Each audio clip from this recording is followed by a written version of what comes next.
बोल वैष्णो माता की जय। रोमांचक समर का वृत्तांत। भगवान श्री राम के लव और कुश नाम के दो पुत्रों में से कुश के अनेक पुत्र हुए और उन कुश के अनेक पुत्रों में से सबसे बड़े पुत्र का नाम अतिथि था। वह कुश के पश्चात राजगद्दी पर विराजमान हुआ था। उसके पश्चात जो वंश परंपरा चली उसकी 15वीं पीढ़ी में दुर्योधन नामक राजा हुआ जो देवी माता का परम भगत था। भगवान श्री राम स्वयं शक्ति के उपासक थे। उन्होंने शक्ति पूजा करके ही रावण को मारने में सफलता प्राप्त की थी। अतः परंपरा से इस वंश में शक्ति और आपातकाल में कुल की सहायता करने वाली देवी के रूप में स्वीकार करके उसकी पूजा की जाती थी। राजा दुर्योधन की 2 रानियां थीं। बड़ी रानी मनोरमा कलिंग देश के राजा वीरसेन की पुत्री थी जिसका पुत्र सुदर्शन था। छोटी रानी उज्जैन के राजा युवाजीत की कन्या थी जिसके पुत्र का नाम शत्रुजीत था। पारिवारिक परंपरा के प्रभाव से अथवा पूर्व जन्म के संस्कारों के कारण राजकुमार सुदर्शन देवी का बड़ा भगत था। बचपन में ही देवी के प्रति उसकी असीम श्रद्धा देखकर राजा और अन्य मंत्रीगण आश्चर्यचकित थे। इसके विपरीत छोटी रानी का पुत्र शत्रुजीत अधिकतर खेलकूद में ही मगन रहता था। समय अपनी गति से आगे बढ़ता जा रहा था। उसके शासन में प्रजा सुखी एवं संतुष्ट थी। परिवार में भी अपनत्व, उदारता और त्याग की भावना थी। ईर्ष्या, द्वेष, बैर, विरोध, स्वार्थ, क्रोध, लोभ आदि विकारों का कहीं लेस मात्र भी नहीं संकेत मिलता था। राजा दुर्योधन शिकार के बड़े शौकीन थे। विशेषकर शेर के शिकार के थे वह शौकीन। एक दिन अकस्मात परिवार और प्रजा के दुर्भाग्य से एक घायल शेर के आक्रमण से उनका प्राण हो गया। सुरक्षित हार गए। कुशल पुरोहित मंत्रियों और सामंतों के कुल रीति अनुसार सुदर्शन को राज्य का अधिकारी घोषित कर दिया। कुल पुरोहितों ने और मंत्री और सामंतों ने मिलकर कुल रीति के अनुसार सुदर्शन को राज्य का अधिकारी घोषित कर दिया। उचित मुहूर्त में राज्याभिषेक करने की तैयारी की जाने लगी। जब यह समाचार उज्जैन के नरेश राजा युद्धोजीत को मिला तो अपनी शक्ति के अभिमान में वह न्याय और परंपरा की बात को एकदम से भूल गया। उसने मन ही मन अपनी लड़की के पुत्र शत्रुजीत को अयोध्या का राजा बनाने का निर्णय कर लिया। 2 रानियां थी ना उसकी, तो जिसके बेटे को राजगद्दी दे रहे थे दूसरी रानी के पिता ने ये बना लिया, फलाना का हमारा देवता बैठेगा राजगद्दी पर। उसने मन ही मन अपनी लड़की के पुत्र शत्रुजीत को अयोध्या का राजा बनाने का निर्णय कर लिया। आवश्यक सैनिक तैयार करके उसने अयोध्या की तरफ कूच किया। जब सुदर्शन ने नाना राजा वीरसेन को इसकी खबर मिली तो वह भी अपनी सेना लेकर अयोध्या की तरफ बढ़ा। अच्छा, सुदर्शन का नाना भी आ गया और शत्रुजीत का नाना भी, दोनों नाना आगे बढ़े तो वह भी अपनी सेना लेकर अयोध्या की तरफ बढ़ा। फिर अयोध्या के पास दोनों सेनाओं का घमासान युद्ध हो गया। जब सुदर्शन के नाना राजा वीरसेन को इसकी खबर मिली तो वह भी अपनी सेना लेकर अयोध्या की तरफ बढ़ा। फिर अयोध्या के पास दोनों सेनाओं का घमासान युद्ध हुआ। भयानक मारकाट के दौरान राजा वीरसेन मृत्यु को प्राप्त हो गए। अपने राजा की मृत्यु के उपरांत कलिंग देश की बची खोची सेना भाग खड़ी हुई। राजा युद्धोजीत ने अयोध्या में प्रवेश करके राजकुमार सुदर्शन का पक्ष लेने वाले लोगों को मार डाला। राजा युद्धोजीत के सैनिकों से बचकर रानी मनोरमा अपने पुत्र सुदर्शन को लेकर प्राण रक्षा के लिए अयोध्या से निकल भागी। राजा युद्धोजीत ने सैनिकों सहित उसका पीछा किया। प्राण रक्षा का कोई और उपाय न देख कर रानी मनोरमा प्रयाग में भारद्वाज ऋषि के आश्रम में पहुंची। सारी बात बताकर ऋषि से शरण देने की प्रार्थना की। तब यदोजित भी वहां पहुंच गया और मुनि से मनोरमा और सुदर्शन को सौंप देने का अनुरोध किया। भारद्वाज ऋषि ने यदोजित को ऐसा पाप न करने का आदेश दिया और साथ ही यह चेतावनी भी दी कि यदि उसने जबरदस्ती की तो सांप के द्वारा उसका सर्वनाश कर दिया जाएगा। मुनि की शक्ति के सामने यदोजित की एक ना चली और उसने अयोध्या लौटकर शत्रुजित को राज सिंहासन पर बैठा दिया। समय आगे बढ़ता रहा। महारानी मनोरमा उसी आश्रम में अपने पुत्र के युवा होने की प्रतीक्षा करती रही। मैं ऋषि के आश्रम के शिष्य एक दिन बैठकर सुदर्शन के सहायक मंत्री विदल के विषय में बात करते समय कह रहे थे कि यदि विदुल कलीव ना होता तो सुदर्शन को राज सिंहासन से कोई वंचित नहीं कर सकता था। इस पर बारी बारी सभी विदुल को कलीव कहने लगे। उसकी बातों से में रस लेने वाला बालक सुदर्शन भी कली कली कहने लगा। देवी कृपा से अथवा पूर्व जन्म के संस्कारों के कारण उसके द्वारा बार बार बोला जाने वाला कली शब्द महाकाली के बीज मंत्र कली के रूप में बदल गया। जब यह शब्द उसके मुख पर चढ़ गया तो उसके प्रभाव से वह देवी माता की ओर और अधिक उन्मुख हुआ। कुछ और समय व्यतीत होने के साथ सुदर्शन महर्षि भारद्वाज द्वारा सुसंस्कृत और सुशिक्षित होकर सभी प्रकार के अस्त्र शस्त्र और शास्त्र में पारंगत हो गया। एक दिन सुदर्शन एकांत में देवी की आराधना में लीन था। तभी देवी माता ने दर्शन देकर उसे दिव्य धनुष और अक्षय तीर दिया। उन्हीं दिनों काशी के राजा सुबाहु ने अपनी रूपवती कन्या शशिकला का स्वयंवर रचा। शशिकला भी भगवती की उपासिका थी। स्वयंवर के पूर्व संध्या को शशिकला उत्तम पति की प्राप्ति का आशीर्वाद लेने माता के मंदिर में गई। उसी रात को माता ने उसे सपने में सुदर्शन को पति रूप में वरण करने के लिए आग्रह किया। पिता के विरोध करने पर भी राजकुमारी ने सुदर्शन को अपना जीवन साथी चुना। उस घटना की सूचना उसके सौतेले भाई शत्रुजित ने नाना राजा युद्धोजित को मिली तो वह विशाल सेना लेकर उसके लौटने के मार्ग में आ डटा। ऐसी विकट घड़ी में सुदर्शन ने मां शक्ति का स्मरण किया और युद्ध में सहायता की प्रार्थना की।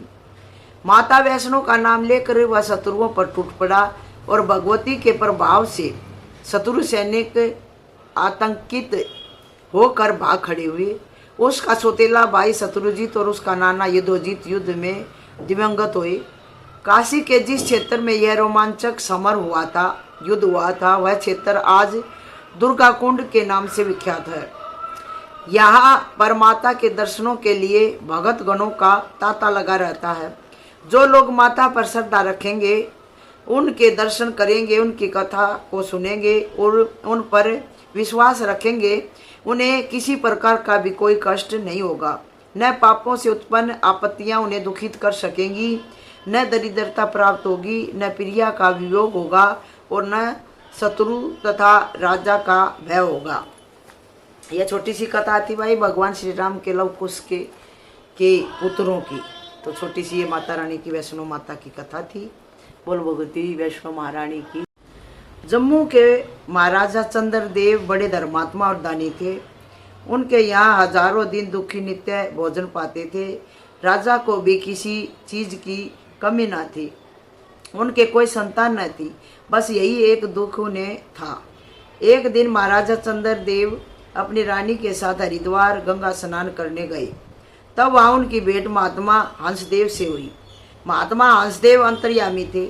वे महाराज के दुख को जानकर बोले, राजन यदि तुम चंडी देवी का यज्ञ करो तो तुम्हें संतान प्राप्त हो सकती है। महात्मा जी को आज्ञा मानकर वापस आकर उन्होंने चंडी यज्ञ कराया। माँ चंडी की कृपा से उन्हें उसी वर्ष एक कन्या पैदा हुई। उसका नाम चंद्रभागा रखा गया। दूसरे ही वर्ष उसके एक पुत्र भी हुआ जिसका नाम चंद्रशील रखा गया। कन्या के युवा होने पर उसका विवाह महेशपुर के राजकुमार शांताकार के साथ हो गया। कुछ समय उपरांत जब चंद्रशील का विवाह था तो महात्मा हंसदेव जी भी वहां पधारे। वहां उन्होंने राजकुमारी चंद्रभागा का ललाट देखकर कहा, राजन, यह 7वें दिन विधवा हो जाएगी। इस पर सब संबंधी महात्मा हंसदेव जी के चरणों में गिरकर इसका उपाय पूछने लगे। तब हंसदेव जी महात्मा ने कहा, यहाँ त्रिकुट पर्वत पर माता वैष्णो देवी का निवास है। यदि उसकी कृपा हो जाए तो यह मृत्यु टल सकती है। ठीक 1 सप्ताह के बाद राजकुमार शांताकार के सिर पर पेड़ की डाल गिरने से उसकी मृत्यु हो गई। चारों तरफ शोक फैल गया। तब चंद्रभागा ने प्रण किया कि जब तक वैष्णो देवी उसके पति को जीवित ना करेगी वह अन्न जल ग्रहण नहीं करेगी। तत्पश्चात उसने पति के शव को भी पूर्णतः सुरक्षित रखवा दिया। निराहार रहकर चंद्रभागा को 9 दिन बीत गए। निराहार रहकर 10वें दिन देवी ने प्रसन्न होकर उसे दर्शन दिए और उससे वर मांगने को कहा। चंद्रभागा ने कहा, माता रानी, पति के बिना मैं कोई वर मांगने का अधिकारी नहीं हो सकती। इस पर माता वैष्णो ने उसके पति शांताकार को जीवित कर दिया। तब चंद्रभागा ने वर मांगा कि युगों तक देवी उनके राज्य में निवास करे। आज भी चिनाव के तट पर बसे वजीराबाद में इसकी याद में मंदिर बना है और यात्रीगण माता के दर्शन कर मनवांछित फल पाते हैं। माता वैष्णो की महिमा अपरंपार है। दर्शन का वरदान। प्राचीन काल में जम्मू के समीप धार नामक गांव में जीतो नाम की एक व्यक्ति माता वैष्णो देवी का परम उपासक था। भगत जीतो को आज भी बाबा जीतो के नाम से याद किया जाता है। जीतो भगत के खेत गांव में 12 कोस की लगभग दूरी पर थे, अतः वह सुबह भी काम के लिए चला जाता है और दिन भर के काम के बाद शाम को लौट कर ही भोजन किया करता था। जिस गांव में वह रहता था उसमें पानी का बहुत अभाव था। जीतो सभी से प्रेम का व्यवहार करता और किसी को भी कोई कष्ट नहीं देता था। गांव के लोग भी उसकी प्रशंसा करते थे, किंतु उसके कोई संतान नहीं थी। जीतो की दृढ़ भक्ति को देखकर एक बार माता वैष्णो ने उसे संपन्न में दर्शन दिए और वर मांगने को कहा। जीतो ने कहा कि मैं आपके प्रत्यक्ष दर्शन करना चाहता हूँ। माता ने उसे स्वीकार करते हुए और कुछ भी मांगने को कहा। तो जीतो भगत ने कहा, ए मातेश्री, मेरे कोई संतान नहीं है और मेरे गांव में पानी की भी कमी है, अतः ये दोनों अभाव माता दूर कर दो। तब माता ने उत्तर दिया, हे भगत, तुम अपने घर के में एक पालना लाओ, उसमें मेरे जैसे स्वरूप जैसी कन्या उत्पन्न होगी। उसी समय तुम्हारे गांव में पानी का झरना फूट पड़ेगा। उस झरने के जल में वो स्नान करेगी, उसके सब रोग दूर हो जाएगा होंगे। इतना कहकर माता अंतर ध्यान होगी। अच्छा, तब माता ने उत्तर दिया, हे भगत, तुम अपने घर में एक पालना लाओ, उसमें मेरे जैसे स्वरूप जैसी कन्या उत्पन्न होगी, पालने में होगी उत्पन्न। उसी समय तुम्हारे गांव में पानी का झरना फूट जाएगा। उस झरने के जल में जो स्नान करेगा उसके सब रोग दूर होंगे। इतना कहकर माता अंतर ध्यान हो गई। दूसरे दिन जीतो अपने घर पालना ले आया। वह मार्गशीर्ष मास की चतुर्दशी का दिन था। उस पालने में दिव्य स्वरूप की एक कन्या प्रकट हुई। जिस समय कन्या प्रकट हुई ठीक उसी समय गांव में झरना भी जल का निकला। पानी की भी कमी दूर हुई देखकर ग्रामवासी सुखी हो गए। सब लोग मिलकर माता वैष्णो देवी और भगत जीतो की जय जयकार करने लगे। धीरे धीरे जब कन्या 12 वर्ष की हो गई तो वह अपने पिता को भोजन देने 12 कोस दूर खेत पर जाने लगी। एक बार जब जीतो के खेत में चावलों की फसल तैयार हुई तो कुछ लुटेरों ने आकर उसे मारा और फसल लूट कर ले गया। उस समय बहुत दुखित होकर जीतो ने माता वैष्णो देवी की याद किया तो माता सिंह की सवारी पर जीतो को प्रत्यक्ष दर्शन देकर बोली, हे भगत, तुमने मुझे क्यों याद किया है? जीतो को माँ शेरावाली के दर्शन का वरदान पूर्ण हुआ और तब जीतो माता के चरणों में गिरकर गिड़गिड़ाने लगा, हे मातेश्वरी, लुटेरों ने आकर मेरा सारी फसल लूट ली और वे मुझे मार पीट कर छोड़ गए। इस कारण मैंने दुखी होकर आपको याद किया है माँ। मैं अभी उन लुटेरों को पकड़वा कर जो तुम चाहोगे दंड दूंगी। माता ने कहा। तब जीतो ने माँ से कहा, हे माता, उन लुटेरों के कारण ही आज मुझे साक्षात आपके दर्शन का सौभाग्य प्राप्त हुआ है। सो अब मैं उन्हें किसी भी प्रकार दंड नहीं दिलवाना चाहता। आप केवल इतना ही करें कि जो लोग मेरे खेत के चावलों को खाएं वे और उनकी संतान स्वयं ही इस स्थल पर आकर अपना दोष स्वीकार कर ले। ऐसा करने से अन्य लोगों का दुष्कर्म से बचने की प्रेरणा मिलेगी। यह सुनकर माता ने कहा, जो तू चाहता है वैसा ही होगा। अब मैं प्रत्येक वर्ष जितने तेरे चावलों को खाया है होगा यहाँ आकर अपना दोष प्रकट करेंगे। अन्य श्रद्धालु भी जो इस स्थान के दर्शन को आएंगे उनकी मनोकामना पूर्ण होंगी। माता यह कहकर अलोप हो गई और जीतो ने दर्शन के बाद जीवन व्यर्थ जानकर प्राण त्याग दिए। उधर जब पुत्री पिता का भोजन लेकर खेत गई तो पिता को मृत देखकर वियोग में उसने भी अपने प्राण छोड़ दिए। यह घटना जिस स्थान पर हुई उसे जिंडी कहा जाता है।